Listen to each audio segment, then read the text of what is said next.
पैसा म्हणजे सगळं नसतं असं तेव्हाच म्हणा जेव्हा तुम्ही खूप पैसा कमावलेला असेल.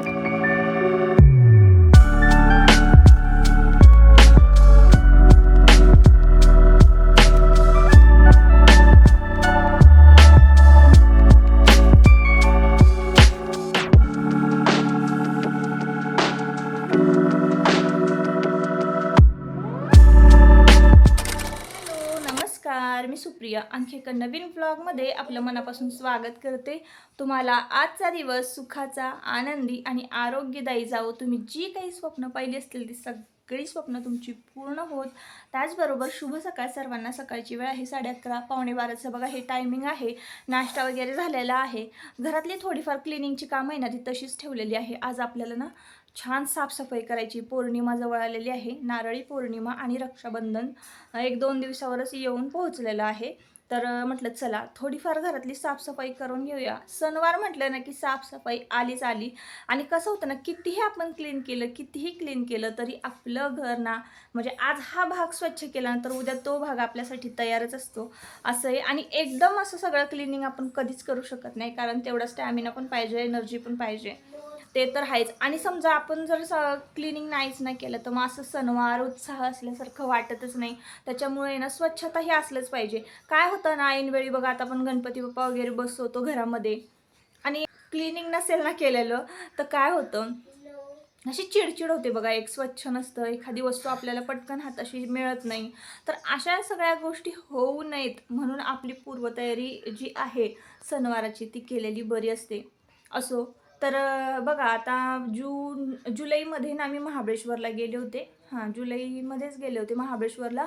आणि तिथून येताना आहे ना मी काही चिनी मातीच्या वस्तू आणलेल्या आहे म्हणजे किचनसाठी. तर त्यासुद्धा मी तुमच्याबरोबर शेअर करायच्या राहिल्या होत्या. आणि गेली 1 आठवडाभर मी ना कुठलंच शूटिंग घेतलं नाही. जसं नागपंचमीचा सण झालं ना तसं इतकी मी आजारी पडले होते ना.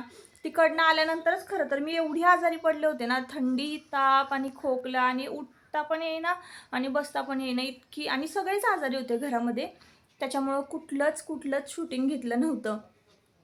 तर आता आजच्या व्हिडिओमध्ये ना मला बऱ्याचशा गोष्टी तुमच्याबरोबर शेअर करायच्या आहे की मी काय काय घेतलेलं आहे.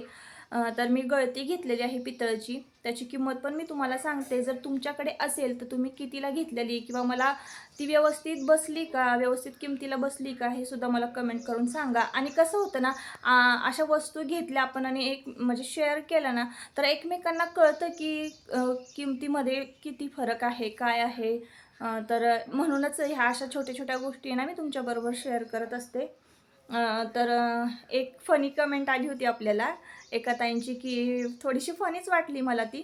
तर त्यांनी म्हणजे कमेंट केली होती की ताई तुमचे व्लॉग जे आहे ना साधे सिंपल असतात म्हणूनच बघायला खूप आवडतात आम्हाला.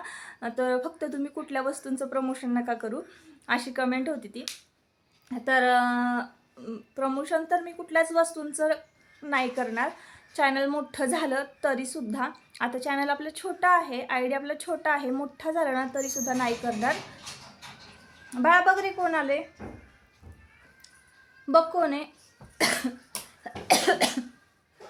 नाही करणार. फक्त एखादी गोष्ट जर मला पटली 100% तर मी ती तुमच्याबरोबर नक्कीच शेअर करेन.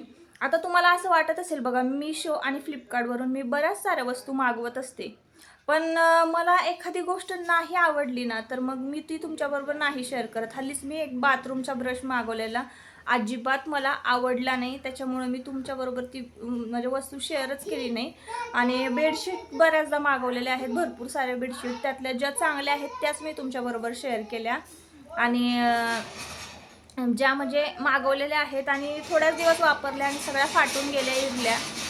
तर त्या गाडीचा आवाज येतोय जरा. तर त्या बेडशीट मी तुमच्याबरोबर नाही शेअर केल्या. म्हणजे एखाद्या वस्तूचा ना 100% रिव्ह्यू मी तुमच्याबरोबर शेअर करत असते. असो. आता काय काय घेतलेलं आहे तर बघा, गजलक्ष्मी मी घेतलेल्या आहेत आणि महालक्ष्मीचा छोटासा चौरंग माझ्याकडे देवघरामध्ये असावा असं मला वाटायचं ना. तर तो पण मी घेतलेला आहे जेव्हा मी गळती विकत घेतले तेव्हाच. तर ते पण मी तुम्हाला दाखवते. आणि चिनी मातीच्या काही वस्तू आहेत तर त्यासुद्धा मी तुम्हाला दाखवते. तर ब्लॉग कंटिन्यू करा. तर ताईंनो, सकाळी सकाळी देवपूजा झाली आणि देवपूजेला जास्वंदीची फुलं असली ना की देवघर एकदम मस्त असं छान फुलल्यासारखं दिसतं. अगदी भरून जातात, देव झाकून जातात फुलांनी. जास्वंदीचे फुलं असले देवघरामध्ये की व्हायला, तर सकाळी सकाळी मी देवपूजा केली ना, आज जरा घाईच झाली देवपूजेला, त्यामुळं मला गंधगोळी लावता आली नाही. गंधगोळी जर लावली ना, तर हळदी कुंकू अगदी व्यवस्थित टिकून राहतं देवाचं आणि दिसतं पण छान. तर बघा, तुम्हाला मी वात दाखवते. इतकी छान गोल अशी फुलवात, म्हणजे काजळी येते ना, असं म्हणतात की असं देव म्हणजे दिव्यावर काजळी दिसली की आपली सेवा जी आहे आपण केलेली ती देवापर्यंत पोहोचते असं म्हणतात. तर चला म्हटलं तुम्हाला मी ही गजलक्ष्मी दाखवते. आणि मला सांगा की म्हणजे स्वस्त बसलंय की महाग बसलेलं आहे. तर हा चौरंग जो आहे ना पितळीचा, तर महालक्ष्मीच्या मूर्तीखाली मला चौरंग असा पितळाचा पाहिजेच होता आणि त्याची किंमत 400 रुपये. पण बघा ना किती छान कमळाची फुलं आणि रेखीव असं नक्षीकाम केलेलं आहे. 400 रुपये मला प्राईस सांगितली, अर्थात खाली सुद्धा दाखवलेली आहे. पण मी एवढे पैसे नाही दिले. मी 300च रुपयाला म्हणत होते की द्या मला चौरंग म्हणून, कारण भरीव पण आहे, चांगला जाडजूड आहे आणि त्या मानाने मला एक वेळ म्हणजे बरं पण वाटतंय मला ती किंमत, आणि महाग पण वाटतोय. तर तुम्ही सांगा की कशी आहे किंमत, म्हणजे मला भेटला का रिजनेबल प्राईजमध्ये. आणि गजलक्ष्मी तुम्ही पाहत असाल तर महालक्ष्मीच्या मूर्तीच्या आजूबाजूला ना गजलक्ष्मी असेल ना, इतकं छान उठून दिसतं ना देवघर. महालक्ष्मीच्या मूर्तीखाली चौरंग असावा, आजूबाजूला गजलक्ष्मी असावी, तर तो सेट इतका छान दिसतो ना, म्हणजे असं मस्तपैकी सिंहासनावर देवी बसली आहे असं वाटतं की नाही. म्हणूनच मी हा सेट घेतला ना, तर आजूबाजूला 2 गजलक्ष्मी घेतलेल्या आहेत. भरीव आहेत, छान जाडजूड आहेत, रेखीव असं नक्षीकाम केलेलं आहे आणि कधीही सोडणं अशी छान डौलदार अशी वर पाहिजे. तर अशाच बघून तुम्ही गजलक्ष्मी घ्या. मी अशा पद्धतीनं बघा हा महालक्ष्मीचा सेट जो आहे तो तयार केलेला आहे. आणि डोरलं जे आहे ना, तर ते छोटंसं डोरलं मी सोन्याचं ह्या अक्षय तृतीयाला घेतलेलं आहे. दर अक्षय तृतीयाला मी देवासाठी काही ना काहीतरी करत असते. जर तुम्ही माझे रेग्युलर व्लॉग बघत असाल तर तुम्हाला माहिती असेल. तर अशा पद्धतीनं ना मी महालक्ष्मीचा सेट जो आहे चौरंग आणि 2 गजलक्ष्मी असं घेतलेलं आहे. तर गजलक्ष्मी मला 250 रुपयाला म्हणजे 500 रुपयाला 2 गजलक्ष्मी भेटलेल्या बसलेल्या आहेत आणि चौरंग मला 300 रुपयाला म्हणजे 800 रुपयाला तो सेट मला मिळालेला आहे. संपूर्णपणे तांब्याचा आहे, त्या पितळाचा आहे, त्यामुळं महागच आहे पितळ. आणि हे मी जेव्हा महाबळेश्वरला गेले ना, तेव्हा चिनी मातीची भरपूर भांडी होती. मला अजून भरपूर भांडी बघायची होती, पण देवांची शाळा सुटेल म्हणून आम्ही लगेच लवकर घरी आलो. जेवढे मला मिळाले आवडले तेवढेच मी झटपट घेतले. तर हे दोन्ही चमचे ठेवण्याचे जे काही बॉक्स आहेत बघा, आता माझ्याकडे आहेत पण सध्या प्लॅस्टिकचे आहेत आणि एवढे रेखीव पण नाही दिसत. तर मला लवकरच किचन डेकोरेट करायचं आहे, ते सुद्धा मी तुमच्याबरोबर शेअर करेन. त्यासाठी मी चिनी मातीचे 2 ग्लास घेतले होते. इथं बघा 100% प्युअर असं घाणा गाळलेलं याचं तेल आहे, खोबरेचं तेल आहे. त्याला लवकरच मला तयार करायचे. त्यासाठी मला जास्वंदीची फुलं, रोजमेरी वगैरे हे सगळं तयार केलं पाहिजे. लवकरच त्याची रेसिपी मी तुम्हाला दाखवेन. सध्या आता माझ्याकडे एवढा वेळ नाही आहे की मी ते तेल म्हणजे करेन. तर त्यामुळं ना आता मला क्लिनिंगचीच कामं आहेत खरं तर. ताईंनो, क्लिनिंगची कामं एकदा आवरली ना की मला एकदम हलकं हलकं वाटतं, बरं वाटतं जरा. म्हणून क्लिनिंगचीच कामं मी करायला घेणार आहे. आणि मग तुम्हाला मी दाखवले की एका दिवसात मी किचन सगळं स्वच्छ केलं. पण असं असतात ना काही 1-2 भाग जे आहेत किचन कट्ट्या खालचे ना, तर ते स्वच्छ करायचे राहिले होते. तर तेच मी आता स्वच्छ करायला घेते. आता तेल जर करायचं म्हटलं आयुर्वेदिक केसवाढीसाठी, कारण काही जणांच्या कमेंट येतात, ताई तुम्ही केसांना काय करतात, तुम्ही स्किनसाठी काय करता, हे सगळं दाखवा. तर एखाद्या ब्लॉगमध्ये मी दाखवते, प्रत्येक ब्लॉगमध्ये दाखवणं शक्य होत नाही. तर आता मी खालचा खण आहे ना स्वच्छ करायला घेतलेला आहे. आता बघा बरेच दिवस चालले माझे हा खण स्वच्छ करायचं. ह्या खणामध्ये जास्त काही नसतं, किचन कट्ट्याचा खालचा खण. तर फक्त पण धूळ इतकी आहे ना ताईंनो, एवढी धूळ की काय विचारूच नका. मध्यंतरी वादळ भरपूर होतं ना, तर त्यामुळं धूळ घरामध्ये भरपूर आलेली होती. आता ह्या खणामध्ये आम्ही काय ठेवतो, सिलेंडर ठेवतो. त्या सिलेंडरवर मी डोशाचा तवा ठेवते आणि त्यानंतर एक स्टीलचा ड्रम आहे माझ्याकडे, तर तो ठेवत असते मी. त्या स्टीलच्या ड्रममध्ये जर समजा एक्स्ट्राचा किराणा जर मी भरला एखाद्या महिन्यामध्ये, आणि काय करते लागेल तेवढाच किराणा वर ठेवते, नाहीतर एक्स्ट्राचा किराणा जो आहे ना तो ड्रममध्ये स्टीलच्या भरून ठेवत असते. तर आता इकडचं ना झाडून झटकून छान आतमध्ये हात घालून पुसून घेतलेली आहे लादी. तर एक एक खण असा छान कानाकोपऱ्यातून स्वच्छ असेल ना, तर एकदम भारी वाटतं ताईंनो. सणवार असले ना तरी मनाला एकदम हलकं हलकं वाटतं आणि असं म्हणजे टेन्शन राहत नाही की कानाकोपऱ्यात कुठेतरी घाण आहे, धूळ आहे, जाळ्या जळमट लागलेली आणि मग काय सणवार साजरी करायचं असं होतं कधी कधी माझं. तर प्रत्येकाचा स्वभाव हा वेगळा वेगळा असू शकतो. माझा तरी स्वभाव असाच आहे. मला असं घर छान सुटसुटीत आणि जिथल्या तिथं सगळ्या वस्तू आणि स्वच्छ आवडतं. मगच मला सणवार आणि प्रत्येक गोष्टींमध्ये उत्साह येतो.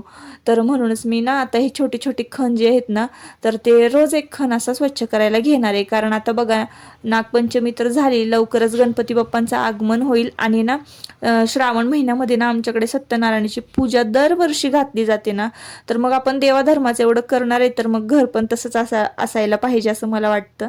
तर असो, आता बघा हा ड्रम किती मोठा आहे. तर एका ताईंची ना सतत कमेंट असते बघा, तुम्ही मोठी मोठी भांडी सिंकमध्ये कसे घासता? आता कितीही मोठे पातेले असू देत, कितीही मोठा ड्रम असू देत, कितीही मोठं भांडं असलं ना, तरी मला ते सिंकमध्ये आमच्या अगदी व्यवस्थित घासता येतं. आणि कधी कधी आहे ना जास्त कष्ट म्हणजे आपण म्हणतो ना जास्त मेहनतीनं काम करण्यापेक्षा आहे ना डोक्यानं काम करायचं कधीही. आता बघा हाच ड्रम आहे ना, मी खाली घेऊन गेले असते ना घासायला तर माझी डबल मेहनत व्हायला गेली असते. परसबागेमध्ये तर ही छान खळखळून निघाली असते आणि इथं सुद्धा स्वच्छ निघेल, पण माझी एनर्जी तेवढी वाचली. तर कशा पद्धतीने मी बघा ती टाकी सिंकमध्ये बसवलेली आहे आणि छान घासून घ्यायची.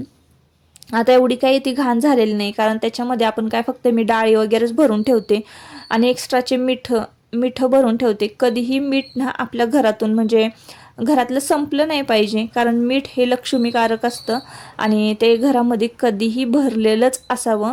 म्हणून आहे ना मी यामध्ये मीठ, डाळी असं एक्स्ट्राचं जे काय आहे तेलाचे पाऊच म्हणजे दिवाबत्ती करते ना तेव्हा पाऊच घेते मी दिवा लावायला. ते पाऊच हे सगळं मी एकत्र ह्या ड्रममध्ये भरून ठेवते ना, तर त्यामुळं ती टाकी जरा चिकट पण झाली होती आणि मिठाला पाणी सुटतं ना तर थोडीशी तांबरली पण होती. तर म्हटलं चला छान खसखस घासून आहे ना खळखळून धुवून टाकूया आणि बाहेर हा जो ड्रम आहे तर तो व्यवस्थित वाळायला ठेवून देऊया. तर अशा पद्धतीनं बघा मी ही टाकी जी आहे ती इथल्या इथं धुवून घेतलेली आहे. आता मी जवळ ही टाकी स्वच्छ धुवून घेते, घासून घेते, तोवर मी खाली एक जो खण आहे तो पुसलेला आहे कोपऱ्यातला आणि तो छान वाळल पण सुकल पण, तोवर आपण हे काम करून घेऊया.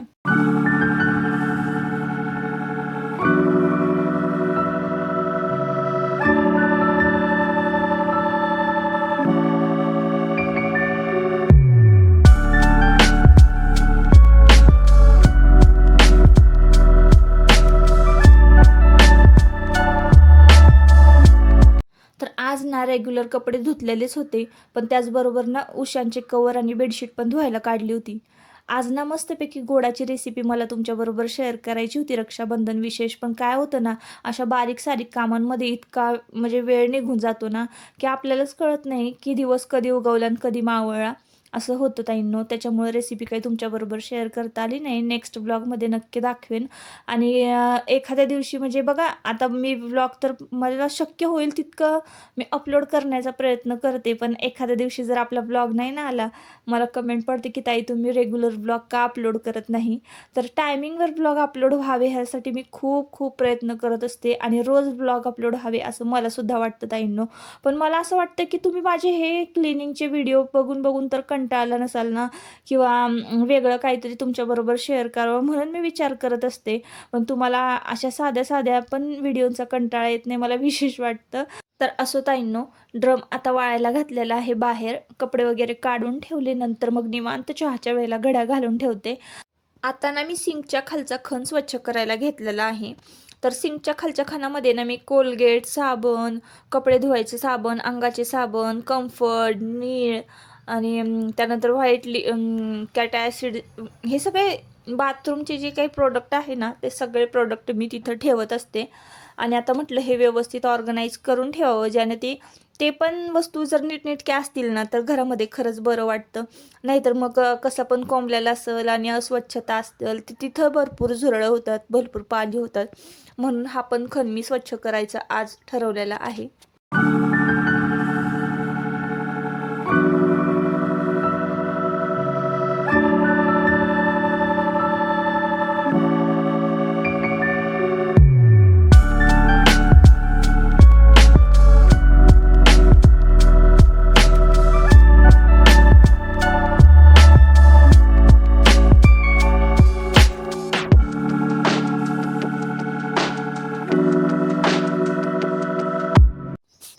देवांश इथं आला होता ना, तर तो सिलेंडर उचलण्याचा प्रयत्न करत होता. त्याला दिवसभर आज कणकणी होती. सकाळी पहाटे 4 वाजता त्याला ताप पण आला होता ना, औषध दिलं म्हणून मी त्याला आज स्कूलमध्ये नाही पाठवलं. आणि स्कूलमध्ये ज्या दिवशी मी नाही ना पाठवणार त्या दिवशी बघा असे उद्योग चालू असतात त्याचे, काही ना काहीतरी घरी काम वाढवायचं. आणि मी एकतर कामामध्ये माझ्या दंग असते, तर असं होतं.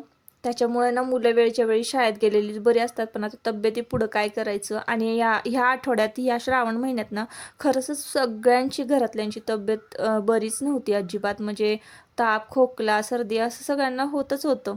असो, आता बघा इकडे मी तुम्हाला ट्रे दाखवते, तर तो ट्रे एकदम मस्त असा ऑर्गनाईज मी करून ठेवलेला आहे. तर तुम्ही पण असंच कधीतरी करून बघा. तुमच्या ज्या वस्तू अस्ताव्यस्त पडलेल्या असतील ना, तर त्या अशा व्यवस्थित ऑर्गनाईज राहिले ना, तुमचंच तुम्हाला एकदम भारी वाटेल बरं का. आणि म्हणजे काहीतरी मॅनेजेबल आहे आपल्या आयुष्यामध्ये असं वाटतं. छोट्या छोट्या गोष्टी आपण मॅनेज करतो ना, आपलं आयुष्य पण आपल्याला सावरल्यासारखं आवरल्यासारखं वाटतं.